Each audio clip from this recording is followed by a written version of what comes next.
bienvenidas a todas y a todos a la próxima sesión del ciclo de entrevistas 9 poetas peruanos del 90. Este ciclo se integra dentro del proyecto de transferencia financiado por el programa propio para el fomento de la investigación y transferencia del conocimiento en la Universidad de Alicante. Está dirigido por la catedrática Eva Valero Juan y formado por la doctora Esther Soro, que hoy está, como siempre, con nosotros, y por mí misma, Adriana Bermejo. Con estas entrevistas, nuestra idea es difundir el trabajo creativo de jóvenes poetas peruanos nacidos a lo largo de la década de los años 90. Nos interesa pues, adentrarnos en sus mundos creativos, en sus mundos poéticos, personales, para explorar una parte del panorama literario que, por definición, al ser poesía actual, está muy viva y, por supuesto, abierta a muchos desarrollos. Esperamos que estas entrevistas puedan servir para conocer de primera mano las visiones de estos poetas sobre la poesía en el siglo XXI. Y hoy tenemos el placer de tener con nosotras a Emilia Chávez, más conocida por su seudónimo Karurakmi Puririnay. Ella es nacida en Huancayo en 1991 y publicó su primer poemario en 2021 bajo el título Laica, nativa de la oscuridad, si bien algunos de sus poemas ya habían sido incluidos con anterioridad en diversas antologías de poesía joven del Perú. Posteriormente, en 2024, vio la luz su obra Estancias de una asilvestrada y hace apenas unos meses se ha publicado su último libro Rompehuesos. La autora ha recibido diversos premios y reconocimientos por su labor poética, entre los que nos gustaría destacar su primer puesto en Letrarma, Combate de Poetas en 2022, así como el premio Heroínas de Toledo de la Municipalidad Provincial de Huancayo en 2023. Asimismo, es preciso señalar que es parte del colectivo La Subversiva, un grupo conformado por distintas mujeres que difunden su poesía a partir de distintas redes sociales como Instagram o Facebook. Bueno, muchísimas gracias por aceptar nuestra invitación y estamos deseosas de escucharte. Muy buenos días con todos. Buenos días, mi agradecimiento en realidad a Adriana, a Esther por este alcance. Para mí es una oportunidad porque me permite de algún modo alargar o extender mi voz poética, que en realidad no es una voz individual, ¿no? Sino una voz colectiva. Gracias. Muchas gracias a ti, Emilia Karurakmi. Bueno, vamos a empezar con una primera pregunta muy general para que nos cuentes un poquito qué es lo que te ha interesado explorar en tus diferentes libros de poesía, ¿no? Quizás a través de esta idea de la voz colectiva y cómo se define, por tanto, también tu relación con el lenguaje poético. Bueno, en realidad, como hacer un pequeño preámbulo, a mí la poesía ingresa desde muy temprano, pero no era una poesía escrita, sino era una poesía hecha por las manos, ¿no? Mi madre es de la comunidad de Cochas y ella siempre hizo poesía con los mates burilados, que es el arte de burilar en mates, y ahí narraba sus historias, ¿no? Por parte de mi familia paterna era la mano con lo que es la carpintería, ¿no? El hecho de también hacer poesía mediante los muebles, ¿no? Que es otra forma de arte. Y cómo no puedo desligarme de la tradición oral. Por tanto, mi poética siempre se ha insertado mucho a esta vida rural andina, ¿no?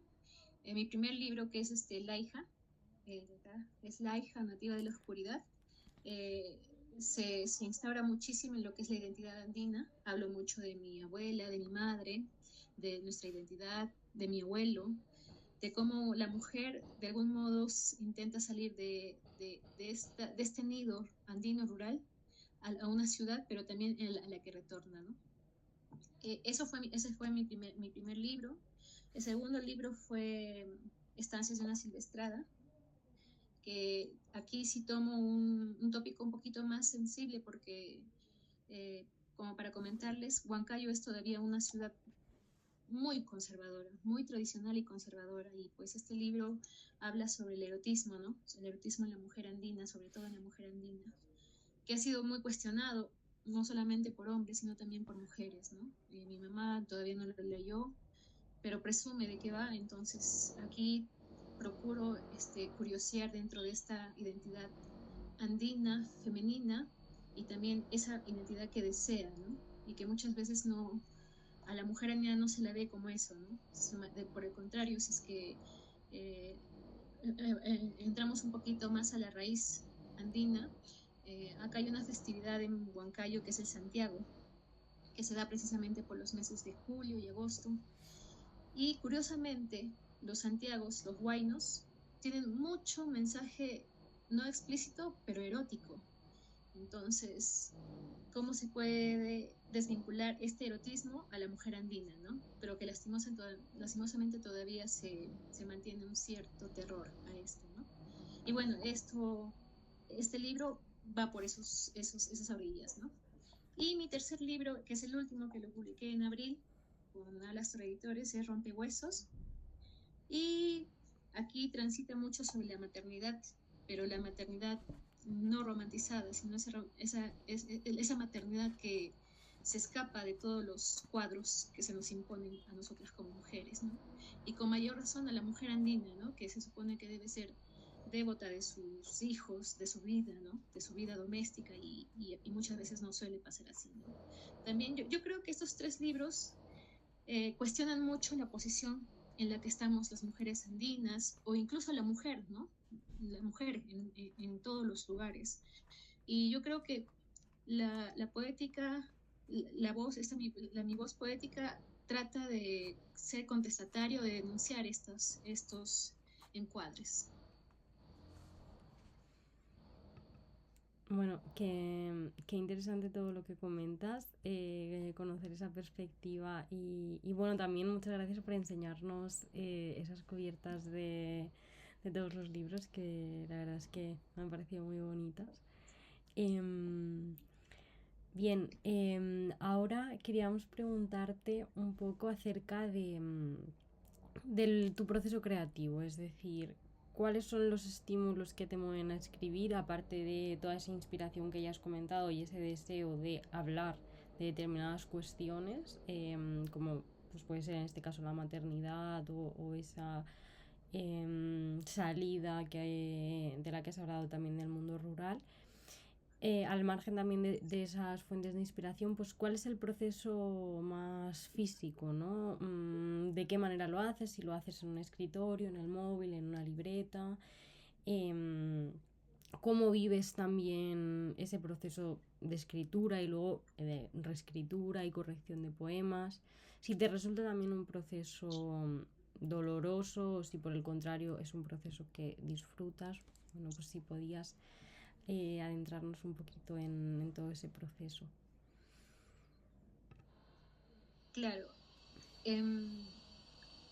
Yo empecé a escribir desde el año 2016 más o menos, hasta que son 10 años. Y bueno, realmente estos tres libros son antiguos, ¿no? No hay nada nuevo que he escrito ahora, salvo un intento de novela, que en realidad es un híbrido, pero desde el inicio en que yo empecé a escribir ha sido realmente una terapia, ¿no? O sea, para mí ha sido una forma de terapia y de sanar. A lo largo de este camino, muchos poetas, estudiosos y académicos como que cuestionan esta idea de hacer terapia mediante el lenguaje poético, ¿no? Y bueno, en cierto modo sí, pues, ¿no? Pero yo creo que en el camino uno va perfeccionando. Y como ha sido un proceso de terapéutico, para mí el proceso de escribir es doloroso, muy doloroso, porque tiendo a rascar en una piel que está muy al fondo, ¿no? O incluso tiendo a abrir heridas que no debería abrirlas, ¿no? Como el hecho de la memoria histórica, ¿no? Las memorias que anteceden a mi madre, a mi abuela, ¿no? Que de por sí han sido mujeres sometidas a la violencia doméstica, a la violencia masculina, ¿no? Y bueno, para mí es un proceso doloroso. El proceso creativo desde ya parte desde las ideas. Yo me considero una, una observadora fatal, o sea, todo lo estoy observando, absolutamente todo. Y sobre todo con las experiencias que están ligadas a mi propia experiencia individual, ¿no? Y concibo de que precisamente estas experiencias individuales no son tan individuales como se ve, ¿no? En realidad son experiencias colectivas. Entonces, plasmo la idea en un cuaderno, si estoy en la calle, en un cuaderno, en el celular a veces, y lo dejo reposar. Aquí yo tengo la idea o la imagen exacta del artesano, ¿no? Ya comentaba en un principio sobre cómo ese proceso de hacer mates bolilados o sea, un mate borilado toma hacerlo 1 mes, 2 meses, 3 meses, ¿no? Y eso a veces dura años, dependiendo cuál es la complejidad de lo que uno quiere transmitir. Igual en el hecho del carpintero, ¿no? Tomo estas metáforas como para también adecuarlo a este proceso de escritura. No es que yo escriba, tenga una idea y lo quiera terminar, no.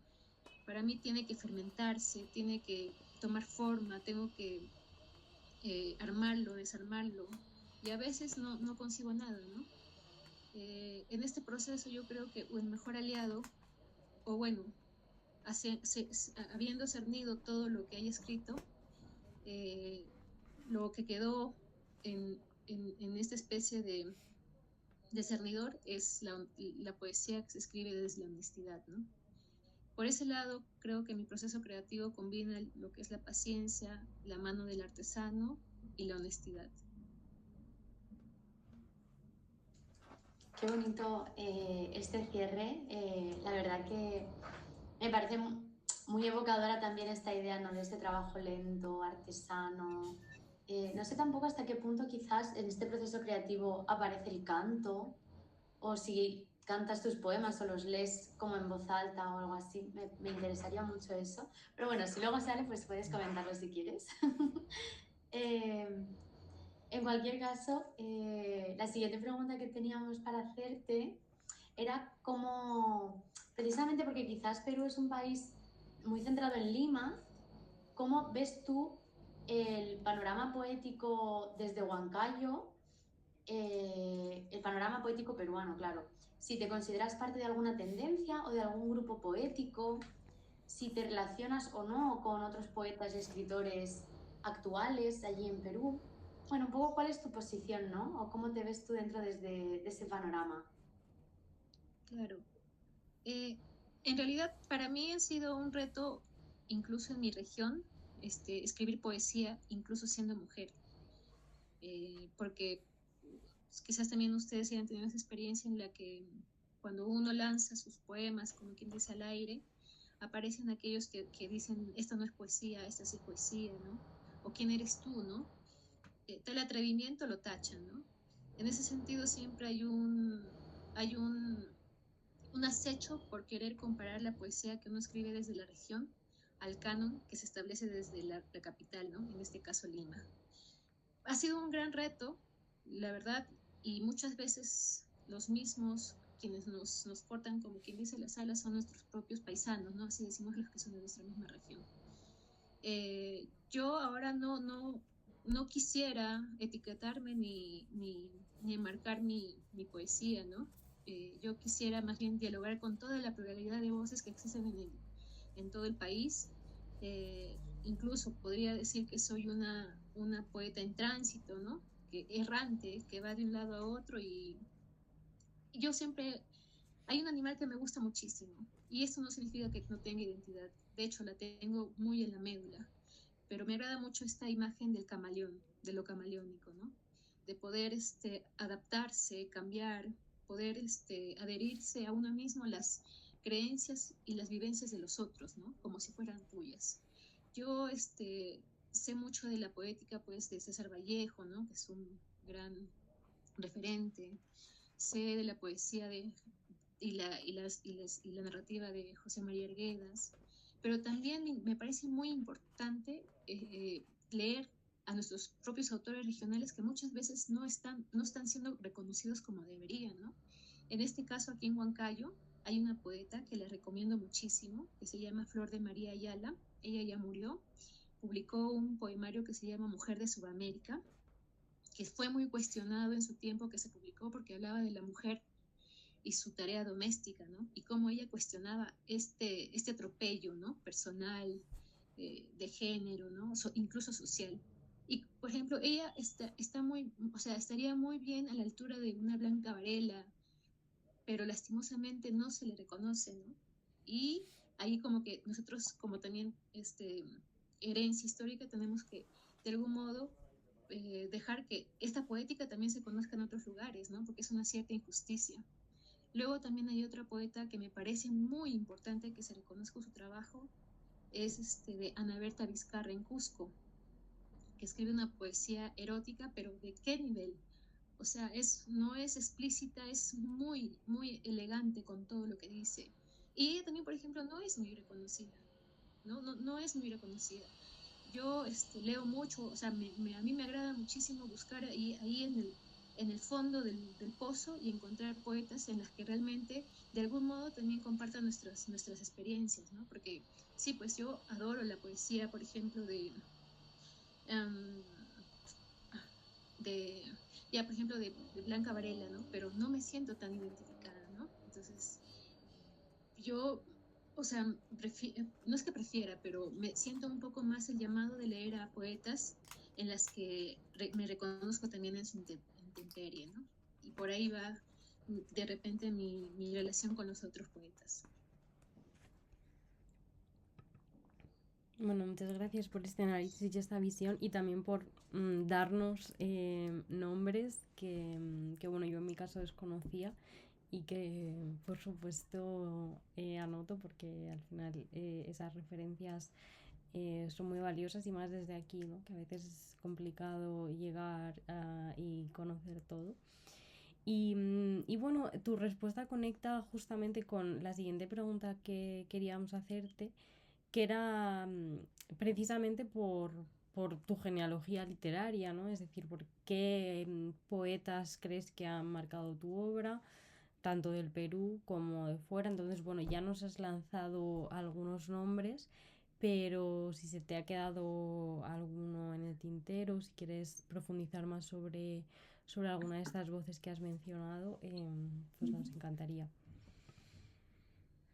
Claro, de repente no tomaría, y discúlpeme el atrevimiento, no tomaría como que estas voces poéticas que quizás voy a nombrar como referentes, sino que son voces que acompañan que acompañan mi proceso creativo, ¿no? Como que hablamos con el mismo diálogo. Y yo creo que eso en toda relación conyugal, familiar, es muy importante, ¿no?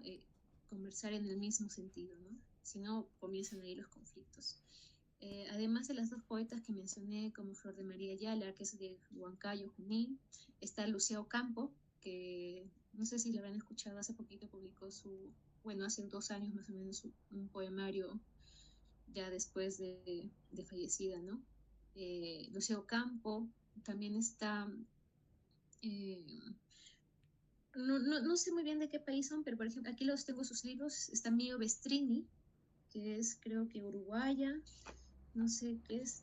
Lastimosamente ese tipo de lecturas no están a nuestro alcance, ¿no? Entonces tenemos que imprimir, copiar, ¿no? Y bueno, me parece muy, muy interesante y muy potente la poética de Mio Bestrini. También, ahora último, encontré a la poeta Marta Ferro, que es de Argentina, si bien no me equivoco, pero que también es otra, sí, de Buenos Aires, es otra poeta muy potente que me acompaña. O sea, estas poetas yo las he conocido hace 4 años, ¿no? Todavía cuando estaba en corrección del último poemario Rompehuesos, lo que alimenta que uno tenga ese atrevimiento de publicar, ¿no? Porque cuando se trata de temas que de algún modo chocan con la cultura conservadora de tu ciudad, uno dice, se deja yo llevar por el miedo y dice, no lo voy a publicar. Pero al dialogar con estas poéticas uno dice, me animo y lo voy a hacer porque ellas también lo hicieron, ¿no? Y porque eso nos tiene que condenar que seamos honestas con lo que creemos y pensamos. Ahora, si es que hablo en autores, me gusta muchísimo la poética. El primer poeta que de algún modo fue un referente, digámoslo así, fue mi padre, ¿no? Mi padre fue un hombre que se dejó consumir por el olvido y en el olvido empezó a escribir poesía en las paredes, en los cuadernos, sobre todo en las paredes. Y bueno, ese fue mi primer acercamiento con la poesía, ¿no? Luego hay otro poeta, ahora que me acuerdo, que leí después de lo de mi papá, fue Nilton Santiago, que es otro peruano, que me gustó mucho su poética porque es muy cotidiana, pero tiene una belleza, o sea, aparentemente simple, pero tiene una belleza profunda, muy significativa, ¿no? te habla del abuelo, pero con una añoranza tan, no sé, es como si yo lo hubiese escrito, ¿no? Entonces, por ese lado, él fue el primer poeta formal, así digamos, lo que leí, Nilton Santiago. Luego está Jorge Bocanera. Ay, no sé, sería muy injusta de repente al no al nombrar a algunos y no a todos, ¿no? No, o sea, yo tengo muchos poetas que me han acompañado en mi proceso de escritura. Qué bueno, y qué buena esta pluralidad, ¿no? Y esa abertura a todas estas voces que te acompañan, ¿no? Y esa horizontalidad como que reconoces en ese proceso. Justo Lucía Ocampo, no sabía que era de Huancayo. Conseguí su libro estando allí y me dice que lo tengo aquí siempre al lado. Y digo, qué coincidencia. Sí, ella es una poeta visceral. Hay un poema donde, Sí. ¿no? Hay un poema que no está ahí, por cierto, que dicen que va a salir en su segundo libro, donde dice, voy a parafrasearla, ¿no? Dice, yo la madre, yo la puta, yo la alcohólica. Imagínense todo el estrago social que trajo cuando ella siquiera leyó ese poema en el público huancaíno, ¿no? Y además de que aparentemente tenía un cierto vicio que era el del alcohol, ¿no? Entonces, para mí, por ejemplo, leerla a ella fue desencadenarme de los miedos y decir, ¿por qué no? ¿No? Qué bueno, ¿no? Todas estas voces que te animan a, pues, a escribir de la manera que tú consideras que te es propia y luego como ese atrevimiento que has dicho de publicar, ¿no? Sí. Qué bueno. Y también esta pregunta, ¿no? De precisamente este lenguaje quizás un poco desvergonzado, ¿no? Nos lleva a cómo es tu relación con los lectores. ¿Cómo llevas quizás el escribir de ciertos temas o con ciertos lenguajes y que te lean? Cuando estás escribiendo, ¿piensas en que te van a leer o te olvidas de esa recepción y ya llega luego? Yo realmente debo confesar que soy muy egoísta. O sea, desde el punto en que yo he creído de que la poesía hasta ahorita, ya son casi 10 años escribiendo, para mí ha sido terapéutico. Y por haber sido terapéutico, en realidad me olvidé del resto del mundo, ¿no? Y me ocupé en mí, en mi memoria histórica, porque cuando escribo de mí, no escribo de mí, sino escribo de lo que está más cercano, ¿no? Que es mi madre, mis dos abuelas, mi abuelo, mi padre, mis hermanas, mis hijos, ¿no? Mi hija. Entonces, cuando hablo de mí, no hablo en realidad de mí, ¿no? O sea, de lo más cercano. Ahora, cuando hablo del lector ajeno, al que no desconozco, yo sí siento una cierta alegría, emoción, cuando siento que lo que escribo desde un yo, entre comillas un yo, realmente resuena en el lector, ¿no? Igual siempre, o sea, de repente soy redundante, soy egoísta, pero a la vez también existe el miedo del desnudamiento, ¿no? Del descubrirse, del desnudarse y decir, ¿estará bien lo que estoy haciendo? O sea, ahora último, estuve en Buenos Aires y presenté este libro, Rompehuesos, que hablo pues desde mi maternidad propia, ¿no? O sea, una maternidad que realmente no se llamaría maternidad bajo las reglas que te imponen cómo debe ser la maternidad. Entonces, a la persona que elegí, Heidi Pinedo, que es peruana y radica allá, me hizo preguntas como que muy íntimas, ¿no? Y estaba frente al público y yo por un momento sentí que se me quitaba la ropa, ¿no? Y decía, ¿cómo contesto esto, no? ¿Cómo respondo a esto? Y de hecho yo creo que el miedo es historia, o sea, es una herencia histórica, ¿no? El hecho de siempre salvaguardarnos bajo una máscara, ¿no? Bajo un muro. Entonces, yo creo que eso es innato, ¿no? El hecho de publicar y de que los lectores te lean también una pequeña cortina transparente en la que tú o eres aceptado, o eres condenado, o eres comprendido, ¿no? Entonces, no, o sea, para mi propuesta, que es terapéutica, es una ganancia enorme que los otros puedan sentirse identificados con lo que escribo, lo que naturalmente no me hace sentir sola también, ¿no? O sea, no me creo ni especial ni monstruosa, sino que somos humanos y todos tendemos a sentir lo mismo, solo que a veces no nos animamos a decirlo. Bueno, qué bonito, porque yo creo que justamente eso es lo que, al menos a mí como lectora, en general me hace conectar, ¿no?, con la poesía, que es ese momento en el que te sientes comprendida y también sientes la generosidad, en este caso, del poeta, al haber contado algo así, porque hay una parte de, como tú misma dices, de desnudarte, que yo creo que está en cualquier momento en el que compartimos algo nuestro, pero en la poesía muchas veces mucho más. Entonces creo que es muy bonito y muy cierto lo que has comentado, y en ese sentido también pues te agradezco que lo compartas. Ahora nos gustaría, para la siguiente pregunta, queríamos saber primero si has vivido alguna vez fuera del Perú, en algún periodo de tiempo. No, la verdad es que todavía no he vivido fuera de Perú, pero sí estuve fuera de mi región como 2 meses en Lima por unos temas de salud que me hicieron sentir súper extranjera estando en mi propio país. Luego estuve por una semana lo mucho en otros países, ¿no?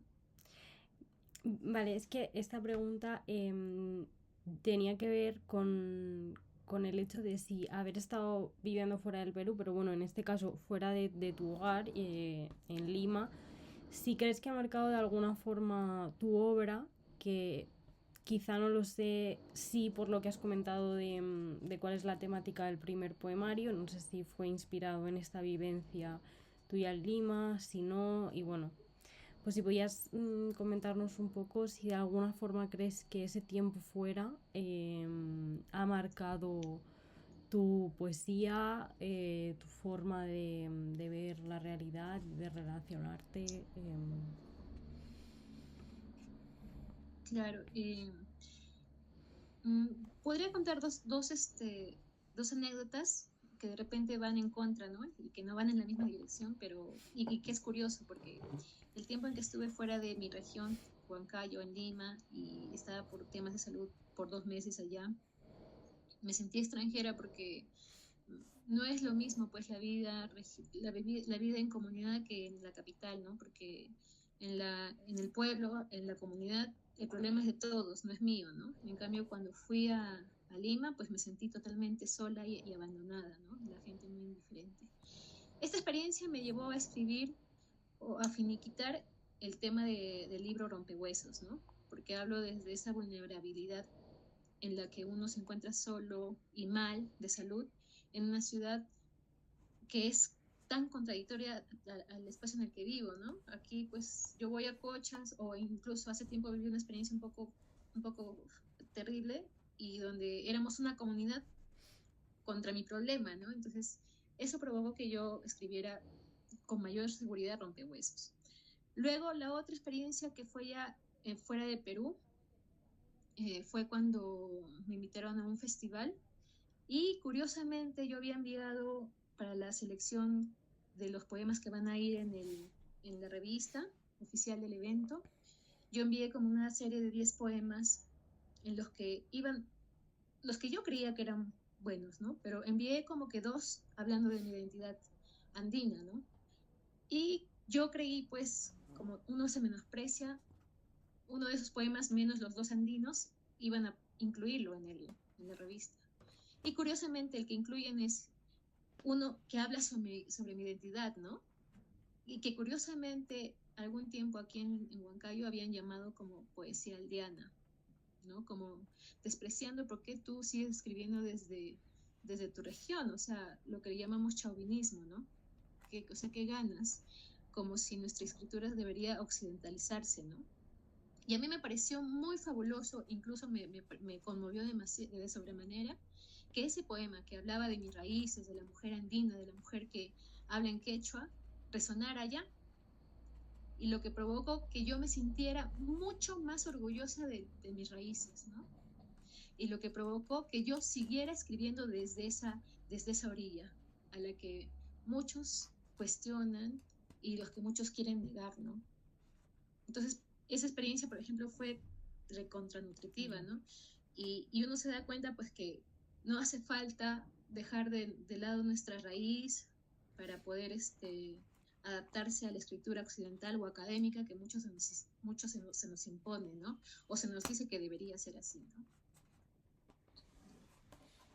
Me encanta esa convicción y que tengas experiencias también que te la refuercen, porque, Sí. bueno, a mí me parece, por ejemplo, tu libro solo he leído el de Memorias de una Silvestrada, ¿no? ¿Cómo es el título exactamente? Ya no recuerdo. Sí, Estancias. Perfecto, Estancias, justo. Y a mí me parece un poemario bellísimo. Y bueno, no sé, no me parece que tenga que cambiarse ese lenguaje hacia uno más, no sé, occidentalizado o algo así, pero bueno. La siguiente pregunta tiene que ver con Internet. Bueno, ha hecho que cambien muchas cosas, ¿no? En el mundo de la poesía, de la edición, de la distribución de libros. Entonces, ¿cómo crees que ha cambiado o transformado tu obra o tu concepción de la poesía, la presencia de Internet? Tanto en el mismo lenguaje, pues, o en la difusión, no sé. Sí, el internet nos ha ayudado mucho a cortar la distancia, ¿no? O sea, ya mi poesía puede llegar a muchos lugares y yo también leo la poesía de otros poetas a los que nunca llegué a pensar. Sin embargo, yo me considero muy clásica y conservadora. Fíjate qué contradictoria soy, ¿no? Pero sí, yo prefiero quedarme con esa pausa, con ese devenir tan pacífico que te da la presencialidad, ¿no? Yo creo que no ha influido, no influye la virtualidad en mi propuesta poética, aunque muchas personas por ahí me dicen, ¿por qué no abres una página de TikTok, ¿no? Y lee tu poesía o vende tu poemario en línea, ¿no? Virtual. Y la verdad es que a mí me provoca mucha distancia con el lector mismo, ¿no? O sea, no hay nada mejor. Por eso es que yo, por ejemplo, imprimo mis libros, los subrayo, o sea, porque sería fácil leerlo pues en una pantalla digital, pero para mí es mucho más, no sé si más íntimo poder tener el contacto en papel, o sea, al autor, al escritor, al poeta en papel, subrayarlo, hacerle las anotaciones como si tuviese una conversación con esa persona sin necesidad de tenerla, ¿no? En cambio, la virtualidad me parece más artificial, ¿no? Sí, pues nos acorta las distancias, pero no es lo mismo, ¿no? O sea, pero igual tiene sus pros y sus contras. En ese sentido, yo prefiero seguir manteniendo la monotonía, la escasez de la presencialidad, ¿no? Del papel físico. Bueno, sí, yo creo, al menos a mí también me pasa, que creo que la cercanía que nos permite Internet nos recuerda que no es la misma cercanía que la física, ¿no? Entonces, tiene esa contradicción ahí. Bueno, queríamos ahora saber que ya has mencionado algo antes, porque la pregunta que nosotras tenemos planteada, que como ya sabes está un poco de forma general, es si de alguna forma te sientes heredera de la poesía de algunas autoras, ¿no? Que se conocen como las autoras de la diferencia sexual en el Perú, como son Blanca Varela, María Emilia Cornejo, Carmen Ollé. Bueno, ya por ciertas cosas que nos has adelantado, creo que ni te vas a considerar heredera como tal, ni quizá conectas del todo con estas voces, pero bueno, igual sí conectas con el hecho de cómo la experiencia es ser mujer y ser mujer en un contexto muy concreto ha marcado tu obra poética. Entonces, quizá por ese lado sí nos puedes hablar un poquito más. Claro. Herencia. Qué palabra más difícil y más cargosa, ¿no? Porque herencia es como que algo ya estuviese establecido, ¿no? Heredar el genio de papá, heredar la sumisión de mamá, heredar los gestos poéticos de tal escritora, no, no sé, no me considero heredera en realidad, o no quisiera ser heredera de nada, la verdad. Quizás sea ingrata, injusta al decir eso, pero preferiría que la experiencia propia sea sin ningún impacto de cualquier otra razón, ni nostalgia, ni sentimiento, ¿no? Sin embargo, sí, yo siento que el hecho de ser mujer o incluso de pertenecer a esta parte del país, que es la región centro, me hace hermana de otras poetas que hablamos desde esta arista, ¿no? Incluso el hecho también de ser madre, de maternar, de no maternar, de cómo vivimos la experiencia física, erótica, yo creo que desde ahí hay una cierta, no sé si responsabilidad, ¿no? Que provoca que sí o sí como poetas tengamos que escribir de ciertos temas, ¿no? Igual yo creo que, por ejemplo, Blanca Varela, no recuerdo muy bien en qué poemario habló sobre sus hijos, ¿no? O habla sobre la maternidad. Igual Silvia Plath, ¿no? Habla en cierto poemario sobre la experiencia de 3 mujeres, ¿no? Sobre sus hijos. Y yo creo que estos encuentros nos hermanan, ¿no? Y sí, yo creo que para animarme a escribir de esto, para hacerme la idea de no tener miedo, de algún modo sí he tenido que motivarme de estas escritoras que ya existieron, ¿no? Y de hecho, no solamente de las que existieron, sino de las que existen, de las que siguen escribiendo ahorita, ¿no? De las que escriben también desde otra orilla, la cual yo desconozco porque ya estoy formando parte de otro tiempo, con otras creencias, ¿no? Entonces, yo creo que sí, o sea, nos hermanamos, sí, por ciertos temas, temáticas, sin embargo, la experiencia es muy individual, ¿no? Y por ahí que hay temas en los que nos encontramos, esa es una celebración. Qué bueno. Muchas gracias por esa respuesta. Y claro, quizás es esta idea, ¿no? de estas otras voces que te acompañan por cercanía identitaria, quizás, que las sientes más cercanas. Y bueno, esto también creo que es muy relevante que esos nombres aparezcan aquí ahora en esta entrevista, que nosotras los conozcamos, porque muchas veces no los conocemos, yo al menos. Entonces, sí, muchísimas gracias. Bueno, antes de empezar a grabar esta entrevista hemos conversado muy poquito, pero en estos 2 minutos que hemos conversado ha salido el tema de la realidad política del país, que es siempre complicada y siempre agitada. Entonces te queríamos preguntar, porque claro, la línea como de una poesía en consonancia con los acontecimientos políticos fue muy importante, ¿no? A partir de los 70, de los 80. ¿Cómo dirías que en la actualidad esta realidad política del Perú, pero también en general del mundo, marca tu poesía? ¿Crees que es un factor relevante? ¿Que no? ¿Que está de fondo? ¿Que no lo está en absoluto? No, sí, definitivamente es muy importante porque de alguna manera condiciona nuestra realidad, ¿no? Y en qué espacios escribimos los poetas, los escritores. Haciendo como que una breve pausa, quería también mencionar muchísimo, y que también creo que dialoga con esta pregunta. Hay una poeta a la que admiro muchísimo por la fuerza y por el grado de poder entrelazar las ideas y hacer la poesía, es Lourdes Aparición. No sé si la han escuchado, es una poeta de Apurímac, que tiene un poemario titulado Apacheta, y qué brutal, porque todo este poema justamente cuestiona la realidad política del país. Y del país, no solamente del país, sino yo creo que de toda Latinoamérica, ¿no? Cómo es la condición de la mujer.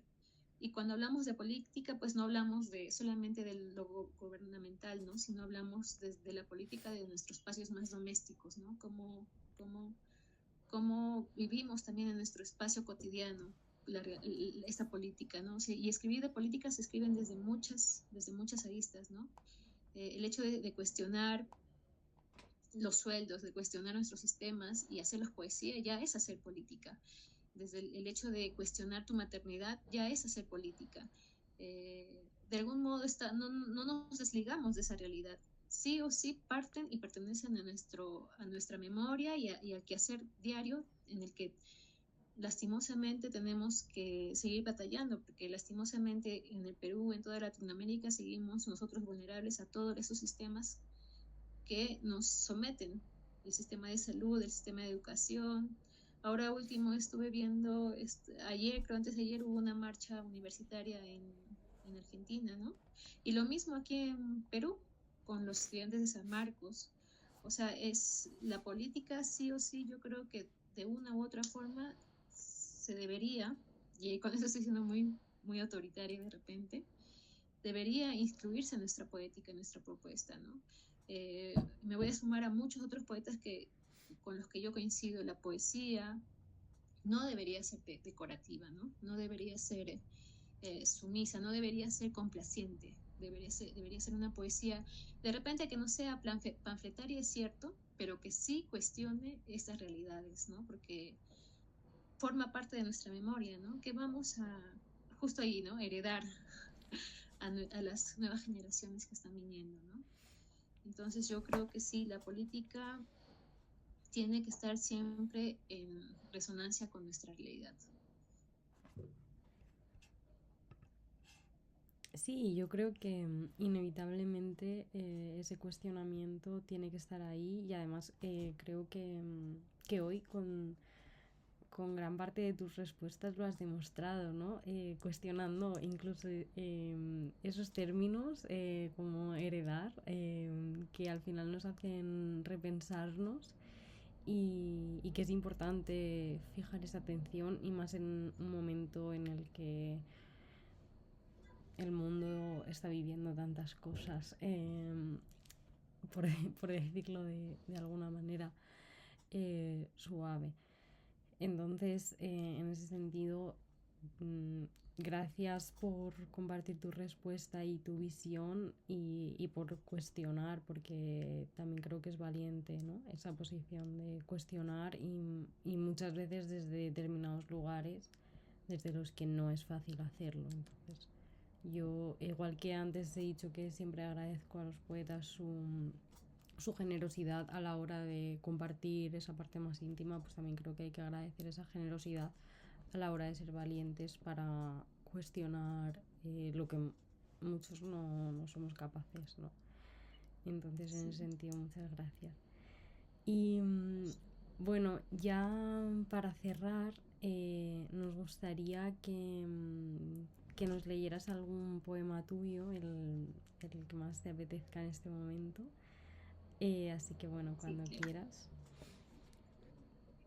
Sí, y algo que yo me olvidé mencionar y que me parece muy importante también es que yo creo que el poeta o el escritor, y que también estoy siendo muy cerrada con esto, pero a mí me importa mucho, es de que el escritor tiene la responsabilidad, por lo menos yo, de alguna manera representar a la comunidad, ¿no? La última vez cuando salí a otro país, se lo comentaba a un tío que nunca se había enterado de lo que yo hacía, ¿no? Sino que por un tema de movilidad me llevó a tal lugar y en ese transcurso conversábamos y me decía, ¿y dónde estás yendo? Ah, estoy yendo a representar.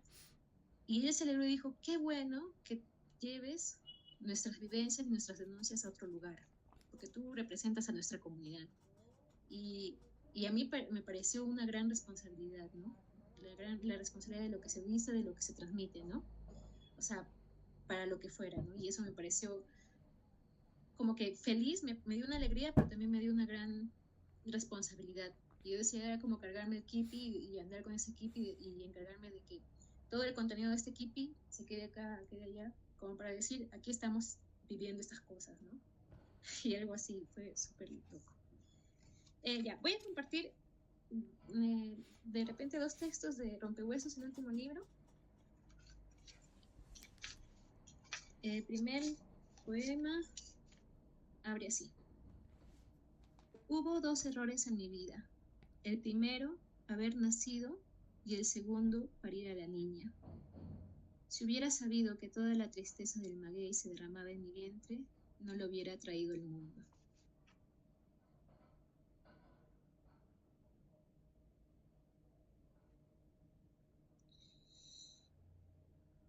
Ya. Y este segundo y último. A la sangre mía le ha crecido una madre, y la madre que crece en la sangre mía no duele. Me ama desde el inicio como yo la amo. Cuando alguien pregunta ¿dónde está tu mamá?, le digo que está acá, adentro, que ya no es una espalda yéndose, que sus palabras no tienen filo y no lastiman mi lengua, que mi existencia justifica su vida y que le alegra haberme parido.